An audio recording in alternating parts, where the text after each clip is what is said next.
שלום וברוכה הבאה לפרק הראשון של אימא למתבגרת. אני גליה אימלפרב, מדריכה למיניות בריאה, מרצה לנשים ונערות. עובדת במרכז לימוד פועה ומלווה גם באופן פרטי קהילות ומוסדות חינוך.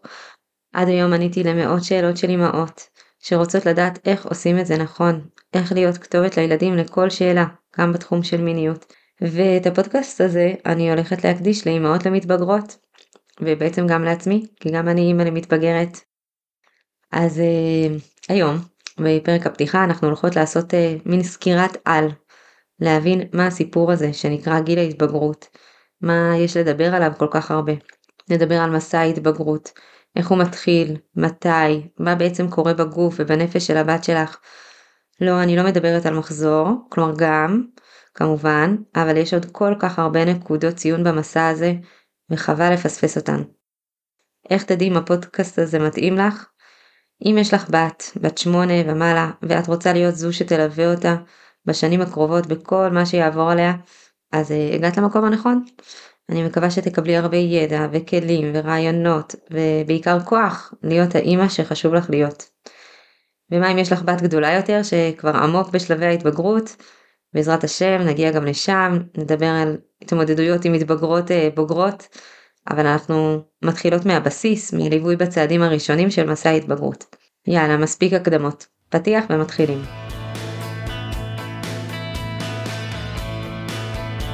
אימא'לה, מתבגרת. ברוכה הבאה לפודקאסט שבו נדבר על כל מה שעוברות מתבגרות בגוף ובנפש, וגם על מה שעובר עלינו, האימהות שלהן. נעים מאוד, אני גליה אימלפרב, אני מדריכה למיניות בריאה, יועצת רפואה והלכה, ומרצה לאימהות ונערות. אני והאורחות המיוחדות שהצטרפו אליי נעשה לך סדר ונביא ידע, כלים, ביטחון, כדי שתוכלי להיות הכתובת שהבת שלך צריכה ורוצה. אנחנו יוצאות למסע הזה יחד, ואיזה כיף לך ולבת שלך שאת פה. יחד נגלה שזה בכלל לא מסע מבהיל, זה מסע של אימא'לה מתבגרת. אז מה זה בכלל גיל ההתבגרות? על איזה גילאים אני מדברת? מה יש לדבר כל כך הרבה בפודקאסט שכולו רק בנושא הזה? גיל ההתבגרות הוא מסע מותח שמתרחש כמה שנים, מסע שמתחיל עמוק במוח, הרבה לפני שאנחנו רואים משהו מבחוץ. בסיפור מתח הזה, הדמויות הראשיות הן ההורמונים כמובן. בשלב הראשון ישנה הפרשה של הורמון GnRH. זה קורה כשהמוח מחליט שהגיע הזמן להתבגר, זה יכול להיות בגיל 8, 10, 12, 14. תהליך ההתבגרות לא שואל אותנו לפני שהוא מתחיל, הוא גם לא מבקש אישור הורים לפני השלב הבא במסע, לא צריך להיכנס לפורטל הורים במשרד החינוך כדי לחתום מראש על התהליך, זה יקרה איתנו או בלעדינו, ואיזה כיף אם זה יהיה איתנו, איזה כיף אם תהיה לי ולבת שלי חוויה עוצמתית של צעידה משותפת במסע החיים. אז ההורמון הזה, GnRH, מתחיל לעבוד בשקט מאחורי הקלעים, ומפעיל תגובת שרשרת שגורמת לגוף להתחיל להשתנות לאט, לאט, לאט, ולהפוך מגוף של ילדה לגוף של אישה. עכשיו דמיינו לרגע אתכן כילדות בנות 10, 11, אולי איזה תמונה מהבת מצווה בריקודים, ועכשיו דמיינו אתכן כעבור 10 שנים, נשים בוגרות, אולי נשואות, אולי כבר אימהות. איזה נס שזה לא קרה ביום אחד, נכון? אני תמיד אומרת לבנות כשאני מדברת איתן לקראת גיל ההתבגרות בכיתה ה' ו', שיהיו שלבים מבלבלים בתהליך האיטי הזה של ההתבגרות. אני ילדה או בוגרת, קטנה או גדולה, ילדה, נערה, אישה, וצריך לומר תודה על הבלבול הזה, כי זה נס וחסד גדול שאלוקים עשה איתנו. כמה מבהיל יכול היה להיות ללכת לישון יום אחד בגוף של ילדה, ולקום למחרת בבוקר בגוף של אישה בוגרת. דמיינו את המעבר החד הזה שאמרתי לכם לדמיין קודם, מהבת מצווה לחיים הבוגרים שלכם. איזה מזל שזה לא קרה ביום אחד, או כמה מבהיל זה יכול היה ללכת לישון בלילה, כילדה שדואגים לה, ומבשלים לה, ומסיעים אותה לחוגים, ולקום בבוקר כאישה בוגרת, שצריכה ללכת לעבודה, לנהל את החיים, לנהל אנשים אחרים, לנהל את החשבון בנק. זה באמת חסד גדול, ההדרגתיות הזאת, עם הבלבול שהיא מביאה איתה, וזה גם חסד לנו, האימהות, כי זה מאפשר לנו ליווי הדרגתי של הבנות, כל פעם בשלב הנוכחי שבו הבת נמצאת, בלי להציף ביותר מדי מידע בבת אחת, וגם לנו, במיוחד למי שזהו הבת הבכורה שלה, זה מאפשר ככה כניסה הדרגתית ואיטית לתוך ההורות לבת בוגרת. מעט אחרי שהמוח יתחיל להפריש הורמונים שמאירים את הגוף וקוראים לו להתבגר, נתחיל לראות שינויים בגוף. השלב הראשון בתהליך האיטי הזה הוא גדילה בגוף, במבנה הגוף. כל האיברים החיצוניים והפנימיים גדלים, גם מבנה הגוף משתנה והופך להיות מבנה גוף נשי, מסת השומנים בגוף גדלה, זה יסייע לאגור את הורמון האסטרוגן, שמאוד נחוץ לתהליך ההתבגרות ולחיים הנשיים הבוגרים. מבנה הגוף הנשי, המותניים המעוגלות ועצמות האגן המעט מורחבות, הוא מה שיאפשר למתבגרת לשאת הריון וללדת. הגוף מכין את עצמו כבר עכשיו, כמו שאמרנו, לאט, להיות גוף של אישה בוגרת שתוכל בעזרת השם להרות וללדת, לשאת הריון. וזה מדהים שגוף של ילדה בת 10 יודע לעשות את זה, יודע להתכונן כל כך הרבה קדימה. השלב השני בתהליך זה הנצת השדיים. בהתחלה רק הפטמה מתחילה לבלוט ובהמשך החזה גדל ומתפתח. אני חושבת שבשלב הזה הכי מרגישים את ההדרגתיות, כי זה תהליך עדין שנפרס על פני 3 עד 5 שנים, וטוב שהוא נפרס וקורה לאט. אנחנו נקדיש לנושא הזה בהמשך פרק נפרד על ההשלכות של התהליך הזה, מה תקין, מה לא, איך להפוך את השלבים של קניית הלבשה תחתונה למשהו קליל ומחבר, גם בין אמא לבת, גם בין הבת לגופה, מתי בכלל לקנות הלבשה תחתונה ואיזה, אז חכו להמשך. השלב השלישי הוא צמיחת השיער, התאבות שיער הגוף, צמיחת שערות בערווה, בבית השחי. גם על הנושא הזה יהיה לנו פרק נפרד, וגם על האם להוריד שערות ואיך להוריד שערות. שלושת השלבים האלה קורים פחות או יותר במקביל, מתקדמים בקצב איטי, כשבמקביל ישתנה גם ריח הגוף והזיעה, אצל חלק מהבנות יופיעו פיצוניים בפנים, שינויים במצבי רוח, רצון לעצמאות, הרבה התעסקות בעניינים חברתיים, עשיתי פה ספוילר לחלק מהפרקים הבאים, ואז בחודשים שלפני קבלת הווסת הראשונה יופיעו הפרשות נרתיקיות שמעידות על עליות רמות האסטרוגן בגוף ועל כך שהגוף מתכונן לקראת המחזור הראשון. מתי זה יקרה? באופן גס אפשר לומר שמתחילת תהליך ההתבגרות, כן, מהרגע הזה שבו המוח מתחיל להפריש הורמונים שיגרמו להנצת השדיים, צמיחת השיער, שינוי מבנה הגוף, ועד קבלת הווסת הראשונה יעברו כשנתיים. שוב, זה בחישוב ממוצע גס, לא לתפוס אותי על המילה, אבל זה נותן איזשהו אומדן, מאפשר לנו כאימהות פיקוח כלשהו שהדברים מתקדמים בקצב נורמלי, ועוזר להבין פחות או יותר איפה הבת שלי מונחת עכשיו. למשל, אם את יודעת שהשלב של הנצת השדיים התחיל אצל הבת שלך לפני כחצי שנה, אז עוד כשנה עד שנה וחצי היא תראה את הווסת הראשונה ככל הנראה. וגם אם את שומעת אותי עכשיו והבת שלך עברה מזמן את השלבים האלה, תמיד אפשר למצוא הזדמנויות לדבר על מה שכבר היה, על מה שממשיך לקרות בגוף עכשיו. אמרנו, זה לא משהו שהוא קורה פעם אחת ונגמר, אלא חוזר על עצמו, זה תהליכים ארוכים, שמתרחשים בגוף וגם בנפש. אז דיברנו על כמה וכמה שינויים בגוף, בנפש, שרק אחריהם יגיע המחזור הראשון. בעצם קבלת המחזור זה לא תחילת גיל ההתבגרות, זה מסמל נקודת אמצע, אפשר להגיד, באיזשהו מובן אולי אפילו נקודת סוף, אחרי שכבר התחילו תהליכים אחרים להתרחש בגוף, ובאמת יש פה הרבה נקודות ציון במסע הזה, שהבת צריכה תיווך והסבר מה קורה בגוף שלה, עוד הרבה לפני השיחה על המחזור. ויש פה גם הזדמנות לך כאימא להתחיל את הליווי במסע ההתבגרות, בדברים שהם יותר נקרא לזה רכים, מאשר שיחת הכנה על המחזור.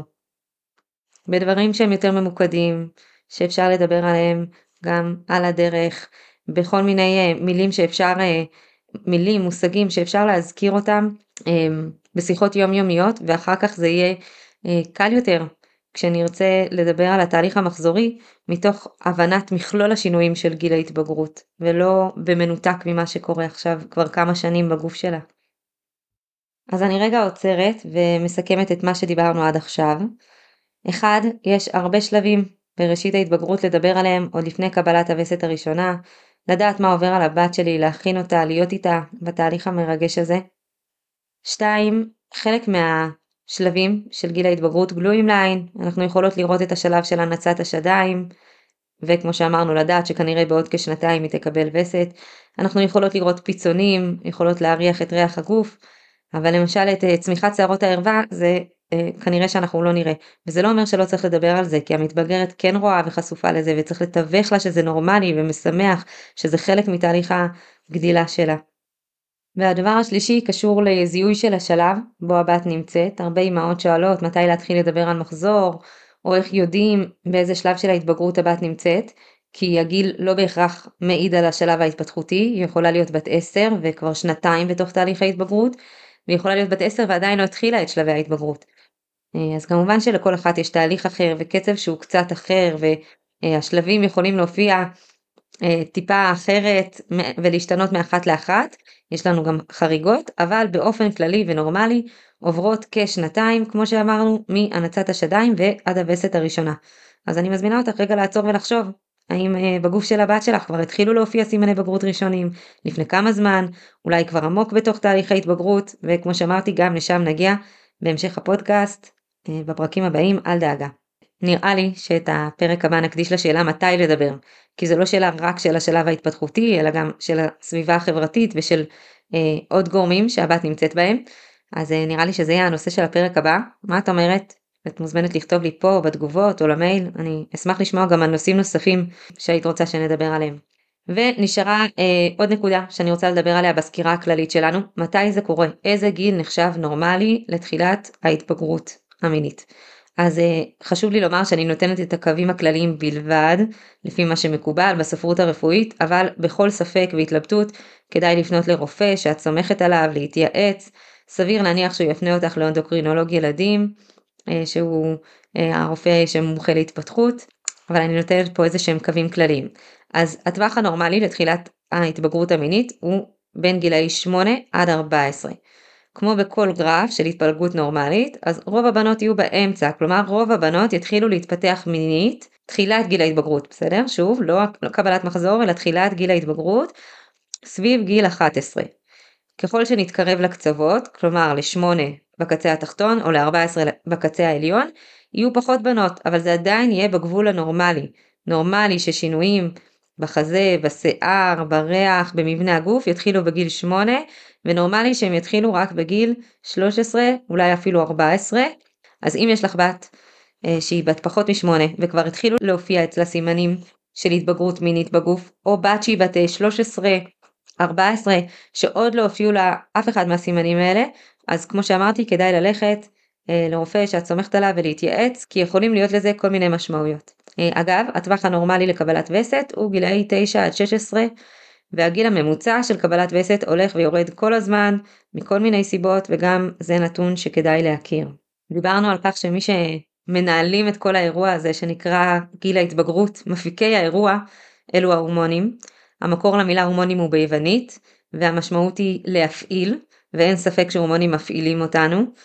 אגב, יש בגוף הרבה סוגים של הורמונים שקשורים למערכת החיסונית, לתזונה ועוד, אבל ההורמונים שמפעילים את המערכת המינית מתחילים להיות מופרשים בכמויות גדולות בגיל ההתבגרות. התפקיד של ההורמונים זה לתקשר ולהעביר מסרים בין תא לתא. הם בעצם סוג של שליחים שמעבירים הודעות בין התאים. אנחנו כמובן לא רואות אותם ומרגישות אותם בדרכים עקיפות לפעמים. כשתאים במוח של הבת רוצים להעביר מסר לתאים בשחלות, אין להם בלוטוס, בסדר? זה לא עובר מהמוח לשחלות בבלוטוס, הם צריכים ללכת פיזית, וזה אומר להיכנס למחזור הדם, כלומר לעבור בכל הגוף. וזו הבנה משמעותית שתהליך ההתבגרות לא קורה רק במוח, הוא לא קורה רק בחזה, הוא לא קורה רק ברחם ובבטן התחתונה, הוא מורגש בכל הגוף, הוא יכול להיות מורגש פיזית, כאבי ראש, כאבי בטן, כאבי גדילה, הוא יכול להיות מורגש רגשית, מצבי רוח, תחושת בלבול, מתחים חברתיים. ההבנה הזאת מאפשרת לנו להסתכל על הרגשות השליליים שמלווים את תהליך ההתבגרות במבט נורמלי. זה חלק בריא מההתפתחות. זה אומר שהורמונים זורמים בדם כמו שהם אמורים להיות עכשיו. אבל א', גם לזה יש גבול, ואם התגובות הנלוות בגוף או בנפש של הבת שלך הן קיצוניות עד כדי הפרעה בתפקוד יומיומי, אז צריך להתייעץ ולטפל. ב', זה שמשהו הוא נורמלי, זה לא אומר שהכל מותר. זה שמישהי הורמונלית לא אומר שמותר לה לצרוח על כל העולם, או מותר לה להיעלם בלי לומר שום דבר. אפשר להסתכל על זה במבט נורמלי, לא להתנגד לגל הזה, כי זה רק מחריף אותו, אבל כן לשים גבול ולתת אפשרויות להתמודדות, מתוך מודעות לגלי ההורמונים ולאיך שהם משפיעים עליי, ללמוד להתמודד איתם, ועדיף ללמוד להתמודד איתם לא בתוך גל, אלא לפני שהוא מגיע, ולא מתוך התנגדות לגל, אלא מתוך הבנה שזה נורמלי, וזה חלק מהלמידה בחיים הבוגרים שלי. יש ספר שנקרא המוח הנשי, כתבה אותו דוקטור לואן בריזינדיין, אני מקווה שאני הוגה נכון את השם, היא נוירופסיכיאטרית שחקרה את השפעת הורמונים ומבנה המוח הנשי על ההתנהגות.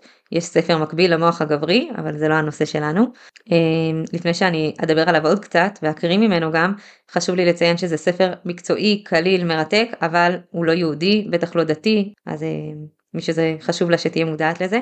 דוקטור בריזינדיין הקימה מרפאה למצבי רוח והורמונים באוניברסיטת קליפורניה, וחקרה מה עובר על ילדות, נערות, נשים, תחת ההשפעה ההורמונלית. ואני רוצה להקריא לכם כמה קטעים מתוך מה שהיא כותבת בספר. שנות ההתבגרות הן תקופה סוערת. מוחה של המתבגרת מתפתח במהירות, ומארגן מחדש, תוך סילוק המיותר, את המסלולים המוחיים הקובעים כיצד היא חושבת, מרגישה, פועלת ומתמקדת באופן כפייתי במראה שלה. מוחה מגלה הוראות קדומות המורות לה כיצד להיות אישה. מוחן של בנות עסוק מאוד בארגון מחדש של המסלולים המוחיים, וזו הסיבה לעימותים המתרבים ומתעצמים כשנערות מתבגרות חותרות לעצמאות ולגיבוש זהות. הן מפתחות את החלקים העיקריים העושים אותם לנשים. הורים המבינים את השינויים הביולוגיים המתרחשים במסלולים המוחיים של הנערה המתבגרת, יהיו מסוגלים לתמוך בדימוי העצמי ובהרגשה הכללית של בנותיהם בשנים הסוערות האלה. כל הדרמה הזאת מתחוללת כי הפוגת הילדות הסתיימה. בלוטת יותרת המוח של הבת התעוררה לחיים, לאחר שהוסרו המעצורים הכימיים מתאי ההיפותלמוס הפועמים אשר הוסנו מאז תקופת הילדות המוקדמת. שחרור התאים מפעיל את המערכת של ההיפותלמוס יותרת המוח השחלות. לראשונה טובל מוחה של הבת בכמויות גדולות של אסטרוגן. זו בעצם הפעם הראשונה שמוחה יהיה נתון לפרצי אסטרוגן פרוגסטרון שיגיעו מדי חודש מהשחלות בגלים חוזרים ונשנים. גלים אלה משתנים מיום ליום ומשבוע לשבוע. הנחשול הגואה של אסטרוגן ופרוגסטרון מתחיל להפעיל מסלולים רבים במוחה של הנערה המתבגרת. מסלולים שנבנו עוד בתקופת החיים העובריים. בשל פרצי ההורמונים החדשים האלה, כל המסלולים המוחיים הייחודיים לנקבה נעשים רגישים עוד יותר לדקויות רגשיות כמו הסכמה ואי הסכמה, קבלה ודחייה. יש ימים שבהם ביטחונה העצמי איתן, ויש ימים שבהם הוא תלוי על בלימה. בשנות ההתבגרות עוברים המסלולים העצביים במוחה של נערה תהליכים נרחבים של צמיחה ושינוי. אפשר לדמות זאת למצב שבו נותנים לה סל שלם של חוטים מעריכים, ועליה להבין איזה מהם לחבר לאיזה שקע. המסלולים העצביים של מוחה הנקבי יכולים להתחיל להתבטא כעת במלוא כוחם. עד כאן הקריאה מהספר.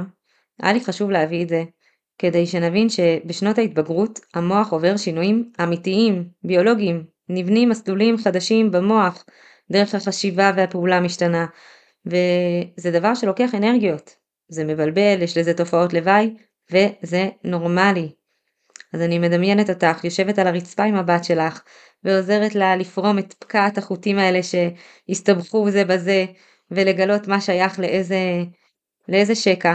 לעזור לה, ללוות אותה, תוך כדי פטפוט וצחוק, באווירה בטוחה ונעימה.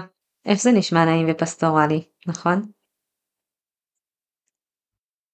אני מקווה שהפרק הזה עשה לך קצת סדר ונתן את המבט על הזה שרציתי לתת על גיל ההתבגרות. ואני מחכה לך בפרק הבא של הפודקאסט, ואם את עדיין לא חברה בקהילת הוואטסאפ אימא למתבגרת, אז את ממש מוזמנת להצטרף וליהנות מעוד תכנים. הפרטים נמצאים פה בקישור למטה, ואפשר לשלוח לי גם מייל. כיף שהיית איתנו.